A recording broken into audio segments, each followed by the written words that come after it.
Citizen alert में आप सभी का स्वागत है। मैं हूं सैयद सलमान और आज हम बात करेंगे भारतीय जनता पार्टी के उमड़ते मुस्लिम प्रेम की राजनीति पर। मूल मुद्दों से ध्यान हटाकर भावनात्मक राजनीति में माहिर हो चुकी भारतीय जनता पार्टी पिछले कुछ महीनों से मुसलमानों पर अपना फोकस बढ़ा रही है। इसका मुख्य कारण है उसके अपने वोट बैंक में महंगाई और बेरोजगारी जैसे मुद्दों को लेकर युवाओं का मोह भंग होना। युवा अब धीरे धीरे सवाल करने लगा है कि ऐसे में कई राज्यों के दंगे भारतीय जनता पार्टी के लिए आपदा में अवसर बनकर सामने आ रहे हैं। मुस्लिम समाज के साथ शुरू से यह समस्या रही है कि वह अपने दम पर किसी प्रकार की स्वाभाविक राजनीति नहीं कर पाता। देश के बंटवारे के बाद से उसके भीतर पैदा हुई असुरक्षा की भावना उसे हमेशा किसी न किसी छत के नीचे आने पर मजबूर करती है। उसे सहारा चाहिए। भारतीय जनता पार्टी और उसके सहयोगी संगठनों ने जिस प्रकार का भय उनके भीतर पैदा कर दिया है, उससे वह लड़ने से अब गुरेज कर रहे हैं। उन्हें पता है उनका राजनीतिक इस्तेमाल होता रहा है, राज्यों में उनके साथ सौतेला व्यवहार होता है। यह आरोप भी वे लगाते हैं। यह किसी से छिपा नहीं है कि यूपी, कर्नाटक, एमपी, हरियाणा जैसे राज्यों में हिजाब, गोरक्षा, माफिया, मॉब लिंचिंग जैसे मुद्दे उछालकर मुसलमानों के बीच भय पैदा किया गया। अब जब मुसलमान चारों तरफ से निराश हो चुके हैं, तो भारतीय जनता पार्टी ने अपना खेल शुरू कर दिया है। डर इस समय मुसलमानों में भी फूट डालकर कुछ मखसूस बिरादरी के सर पर हाथ रखने की कवायद की जा रही है। यानी बांटो और राज करो।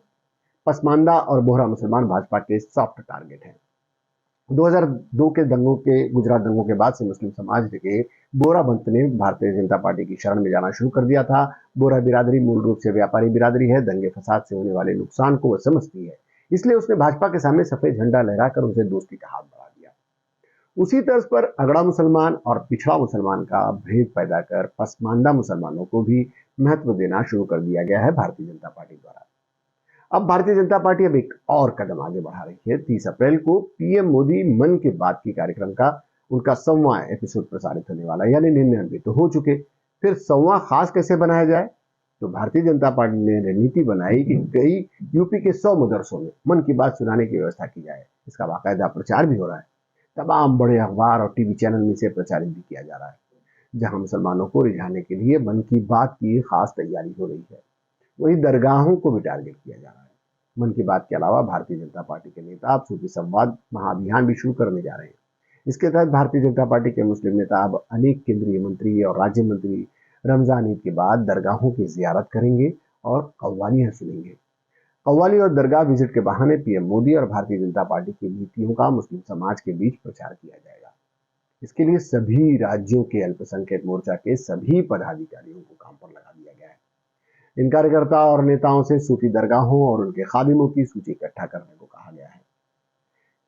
जो कई प्रदेशों के स्थानीय निकाय चुनाव भी होने हैं, कई राज्य के विधानसभा चुनाव और अगले वर्ष होने जा रहे लोकसभा चुनाव से पहले अपने वोट बैंक में मुस्लिम वोटरों को भी जोड़ने की भाजपा की इस योजना को अंतिम रूप दिया जा रहा है। भारतीय जनता पार्टी सीधे सीधे मोदी को ही मुसलमानों में पेश करने की सोची समझी रणनीति बना रही है। मुसलमानों में किसी समय ऐसे ही अटल बिहारी वाजपेयी को भी पेश किया गया था, लेकिन वाजपेयी तो वाजपेयी थे। उनके पद के पास मोदी का पहुंच पाना असंभव है, लेकिन प्रयास हो रहा है। वहीं योगी और अमित शाह को लालकृष्ण आडवाणी की तरह सख्त बताकर पेश किया जा रहा है। यानी मुसलमानों को यह संदेश देने की शुरुआत हो गई है कि अगर आपको योगी या अमित शाह जैसों से किसी प्रकार की कोई शिकायत या भय है, तो आप सीधे मोदी की शरण में आइए, आपको सुरक्षा मिलेगी। भाजपा की इसी रणनीति पर वार पलटवार की राजनीति शुरू होने की पूरी संभावना है।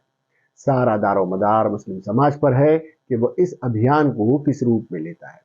क्या वह भाजपा की इस रणनीति से प्रभावित होगा या देश के मूल मुद्दों को प्राथमिकता देगा, स्पष्ट नहीं है। लेकिन भाजपा और मुसलमानों के बीच का लुका छिपी वाला खेल बड़ा दिलचस्प होगा, इसमें कोई संदेह नहीं है। फिलहाल के लिए इतना ही। इसके बाद भी खबरों और कार्यक्रमों का सिलसिला जारी रहेगा। हम फिर हाजिर होंगे किसी खबर की समीक्षा करते या फिर आपको कोई खबर दिखाते हुए। तब तक के लिए मुझे और सिटीजन अलर्ट की टीम को दीजिए इजाजत। और हाँ, आपको हमारे कार्यक्रम से संबंधित कोई सुझाव देना हो, कोई टिप्पणी करनी हो, तो हमारे कमेंट बॉक्स में जरूर करें।